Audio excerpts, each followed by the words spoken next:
जय मां संतोषी। फ्रेंड्स, धार्मिक ग्रंथों में शुक्रवार का दिन संतोषी माता की पूजा के लिए बनाया गया है। अत्यंत ही सरल, आसानी से प्रसन्न होने वाली संतोषी माता का व्रत हर तरह से गृहस्थी को धन धान्य, पुत्र, अन्न वस्त्र से परिपूर्ण रखता है और माँ संतोषी अपने भक्तों को हर कष्टों से बचाती है। फ्रेंड्स, आप लोगों ने सुना होगा कि काफी लोग संतोषी माता का व्रत शुक्रवार के दिन करते हैं। शुक्रवार के दिन जो लोग भी व्रत रखते हैं, संतोषी माता का पूजा पाठ करते हैं, उन लोगों को पूजा पाठ के साथ साथ व्रत के पुण्य फलों की प्राप्ति के लिए संतोषी माता की संपूर्ण व्रत कथा जरूर सुननी चाहिए। जो मनुष्य व्रत के दिन कथा नहीं सुनता है, उसका व्रत अधूरा माना जाता है। तो चलिए फ्रेंड्स, आज मैं आपको इस वीडियो के माध्यम से शुक्रवार के दिन की संतोषी माता की व्रत कथा सुनाने जा रही हूँ।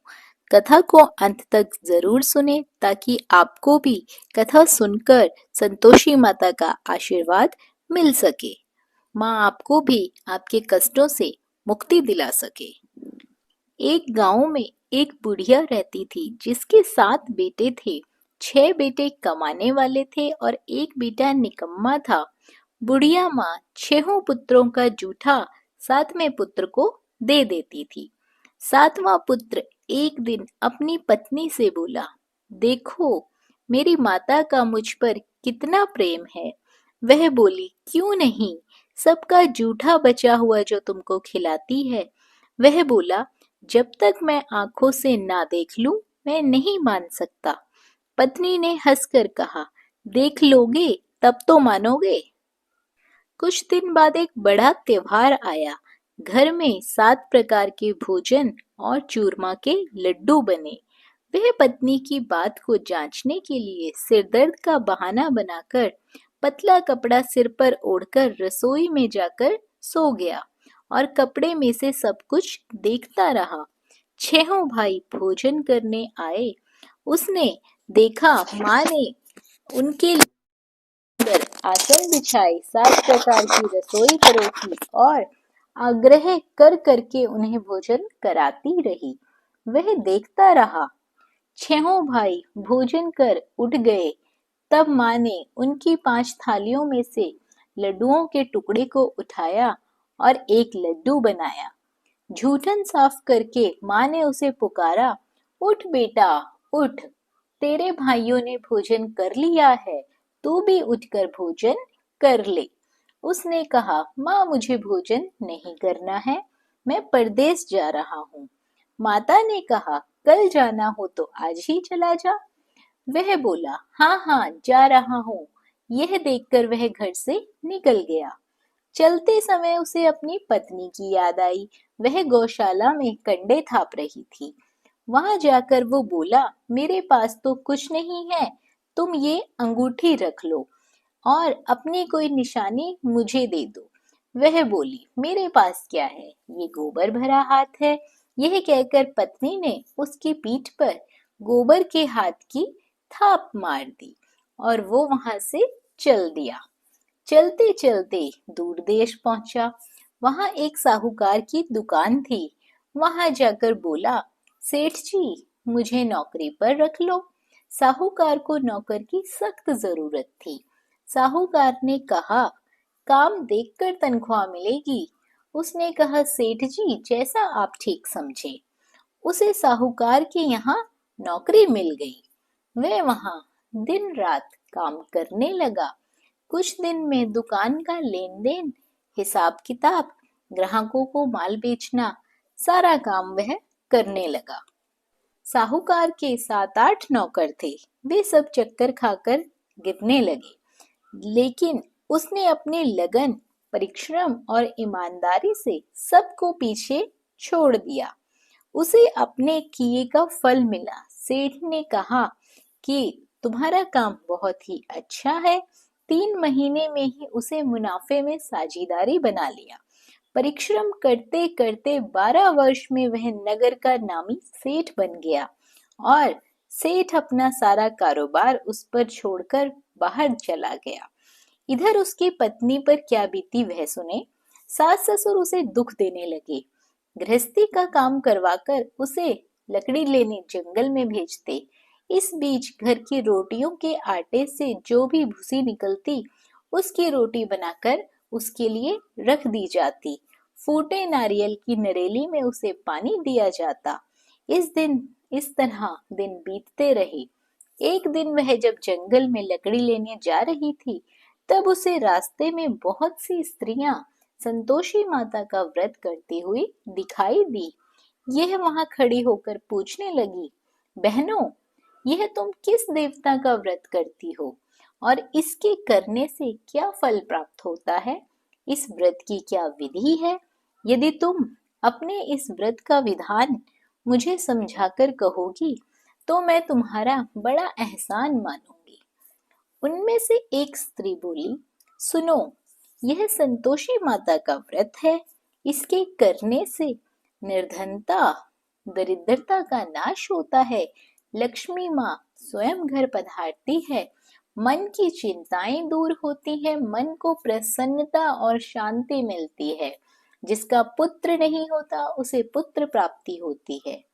प्रीतम बाहर गया हो तो वह शीघ्र ही घर लौट आता है। कुंवारी कन्याओं को मनपसंद सुयोग्य वर मिलता है।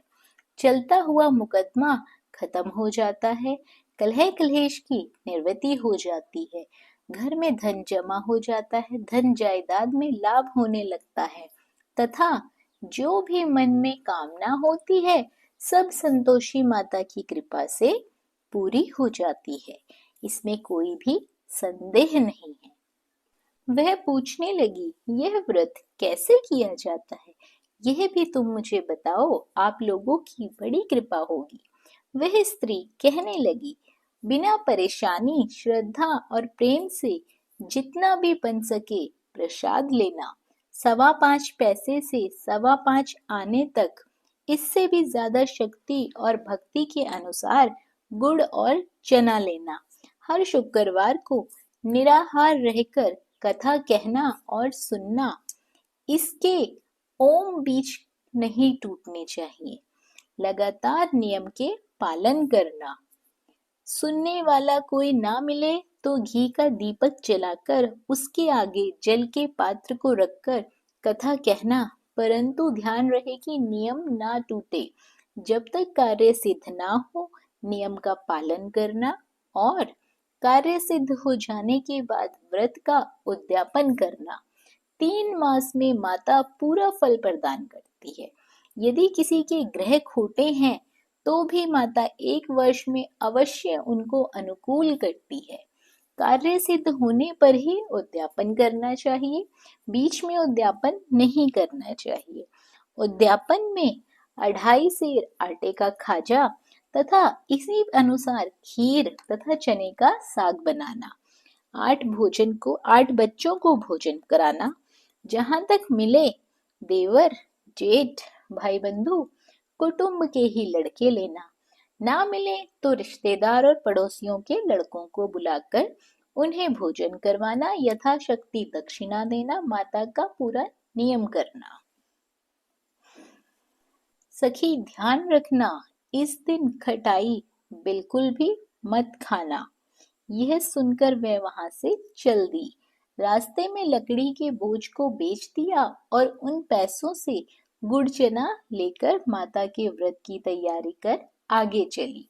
रास्ते में संतोषी माता के मंदिर में जाकर माता के चरणों में लौटने लगी, विनती करने लगी, हे माँ, मैं दीन हूँ, मैं निपट मूर्ख हूँ, व्रत के नियम कुछ नहीं जानती हूँ, मैं बहुत दुखी हूँ। हे माता, मैं तेरी शरण में आई हूँ, मेरे दुख दूर कर। माता को दया आई। एक शुक्रवार बीता कि दूसरे शुक्रवार को उसके पति का पत्र आया और तीसरे शुक्रवार को उसका भेजा हुआ पैसा भी आ पहुंचा। यह देखकर जेठानियां मुंह सिकोड़ने लगी। इतने दिनों बाद इतना पैसा आया, इससे क्या बढ़ाई है? लड़के ताने देने लगे, काकी के पास अब पत्र आने लगे हैं, रुपया आने लगा है, अब तो काकी की खातिरदारी बढ़ेगी, अब तो काकी बुलाने से भी नहीं बोलेगी। बेचारी सरलता से कहती है, भैया पत्र आए रुपया आए तो हम सबके लिए अच्छा है। ऐसा कहकर आंखों में आंसू भरकर संतोषी माता के मंदिर में जाकर बैठती है। मातेश्वरी के चरणों में गिरकर रोने लगती है।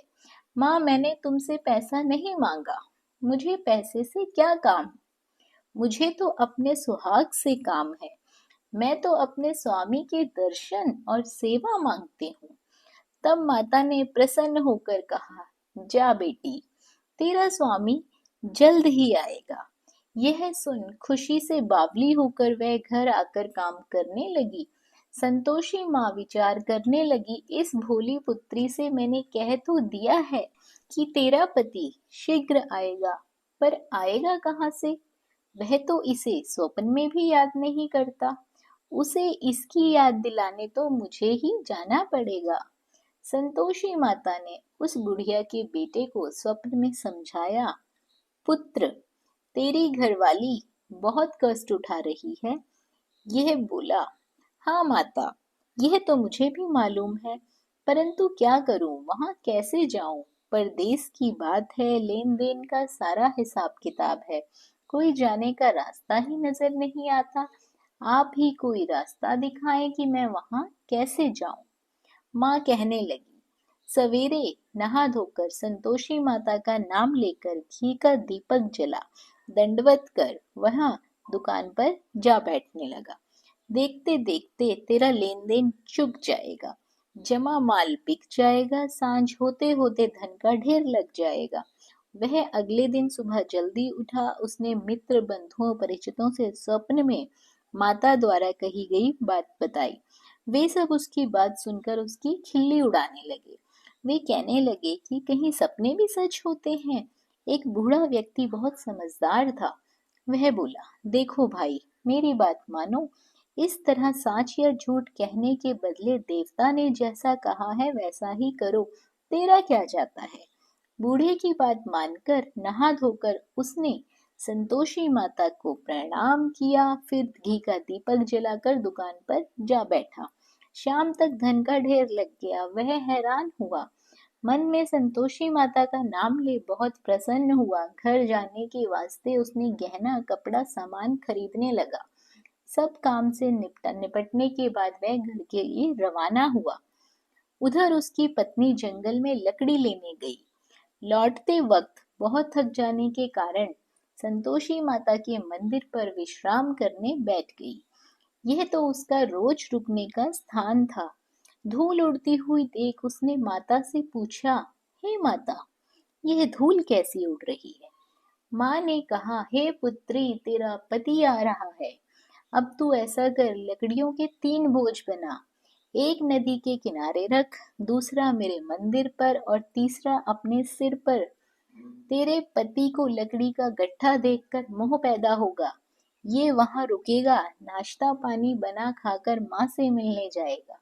तू लकड़ी का बोझ उठाकर जाना और बीच चौक में गड्ढा डालकर 3 आवाजें लगाना। लो सासू जी, लकड़ियों का गट्ठा लो, भूसे की रोटी दो, नारियल के खोपड़े में पानी दो। आज कौन मेहमान आया है? संतोषी माँ की बात सुनकर वह बहुत अच्छा माँ कहकर प्रसन्न मन से लकड़ियों के 3 बोझ बना लाई। एक नदी के तट पर, दूसरा माता के मंदिर पर रखकर इतने में ही मुसाफिर वहां आ पहुंचा। सूखी लकड़ियां देखकर उसको इच्छा हुई कि यहीं अभी विश्राम कर लेता हूँ, भोजन बना खा पी कर ही यहाँ से जाऊंगा। इस प्रकार भोजन कर विश्राम कर वह अपने गांव में आया।